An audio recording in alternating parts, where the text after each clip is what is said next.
এখানে আগামী 3 মাস ইউনিভার্সের কি গাইডেন্স আছে তোমাদের জন্য। শর্টসটা ভালো লেগে থাকলে লাইক, শেয়ার আর সাবস্ক্রাইব করে পাশে থাকা বেল নোটিফিকেশনটাকে ক্লিক করে দিও। এই শর্টসের মাধ্যমে দেখব যে ইউনিভার্সের গাইডেন্স। বীরভদ্রা বলছে, blessing of your sins being destroyed, accept the change and be parked.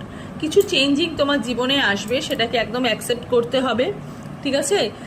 এই শর্টসের মাধ্যমে ইউনিভার্স তোমাকে বলছে যে কিছু চেঞ্জিং তোমার লাইফে আসবে, সেটাকে অ্যাকসেপ্ট করতে বলছে, এবং যে চেঞ্জেসটা তোমার জীবনে আসছে সেটা খুব পজিটিভ ওয়ে হয়ে আসছে, ঠিক আছে।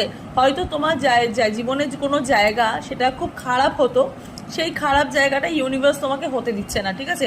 হয়তো তোমার মনে হবে যে কেন আমার সাথে এটা হলো, বাট এটাই কিন্তু তোমার জীবনে একটা ভালো টার্ন নিয়ে আসছে, ঠিক আছে, একটা ভালো সিচুয়েশন নিয়ে আসছে। আর একটা দেখবো, আর একটা হচ্ছে কামাকালা কালী বলছে, blessing of wealth, protection, outer inner danger. একটু আগে যেটা বললাম যে প্রোটেকশন পাচ্ছ ওয়েলথ, আউটার ডেঞ্জার আর ইনার ডেঞ্জারে।